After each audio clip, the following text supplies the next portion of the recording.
Hello everyone and welcome to a new video of modded Skyrim. Today's video is a little different, it's a bit late but I wanted to showcase the new features added in the anniversary update, and they are the survival mode and fishing. Let's start with the survival mode. To enable it we have to go to System, Settings, Gameplay, and from here we can enable it and disable it as well. I waited a bit, and if you look at the notification on the top left, it tells me my current condition. Also, as you can see, my stamina is draining, and the cause of that is this debuff. Let's take a look at my current carry weight. One of the restrictions in survival mode is reducing the carry weight by half, and when it goes past the limit we get that debuff. For now I will fix it with the carry weight potion. Let's go back to the active effects and see the survival mode effects. Starting with cold, as it gets slower you will receive penalties which are reduced total health, your lockpicking and pickpocket will be harder, and your movement speed will get slower. Something to note is that there is a warmth rating. The higher it is, the slower it will be for this effect to decrease.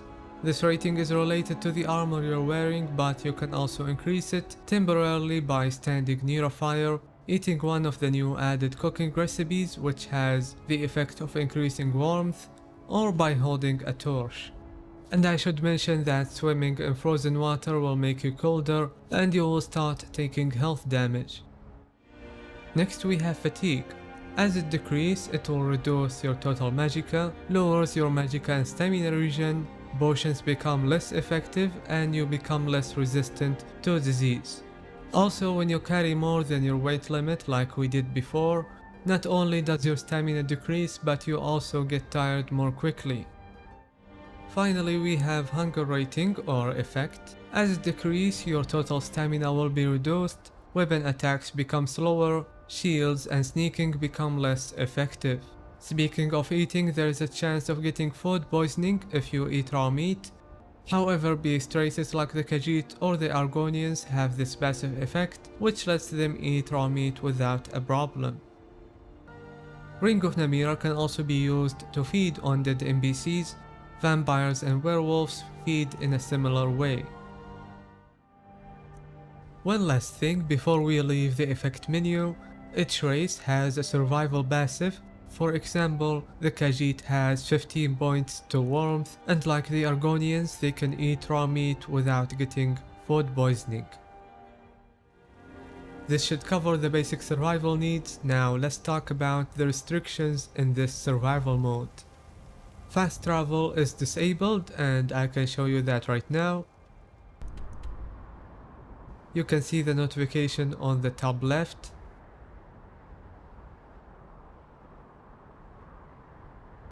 Health doesn't regen. To test this quickly I will use Equilibrium.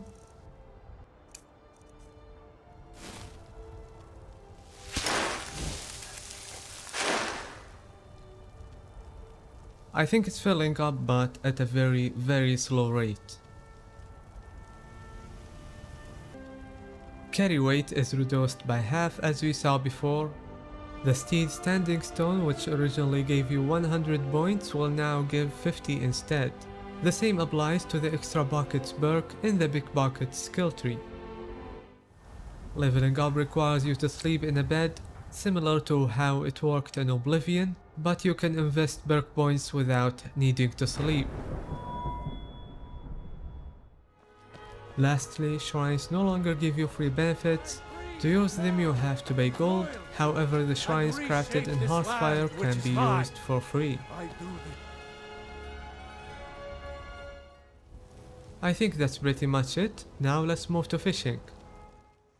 After the update I noticed fishing related items being sold by general goods merchants like the Khajiit caravan for example. First, the fishing rod. It can also be made in the forge. They also sold fishing maps of each region. It shows the locations of possible fishing spots. For example, if we look at the Whiterun fishing map, We can see the mark between the two mountains, which is Riverwood. That was why I decided to fast travel here to test fishing. Now let's look for the fishing location. This is the spot to start fishing. We can see fishing supplies, fishing rod, and also a book written by a fisherman as a guide to explain fishing. To start, let's equip the fishing rod. Now let's use the fishing supplies. First time we start, we get a message to explain how fishing works. Basically, you cast the line. If there is ripples, it means there is fish. If not, then you have to wait for the fish to respawn, which seems to be after a day's time. First, let's cast the line.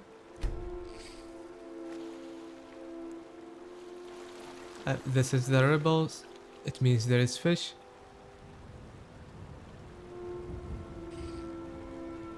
We wait. Now we only have to press once, and we get the fish. We also started a quest line, but since this video is only a showcase, I plan to leave it for another time. Okay everyone, this is the end of the video. I hope you found it useful. Personally, I found the two features fun to use. Before we finish, I just want to mention that next video, I plan to do the fishing quest line since it seems easy to do, and also it has some fun unique rewards that I could use in my playthrough. So thank you guys for watching, and I will see you next video.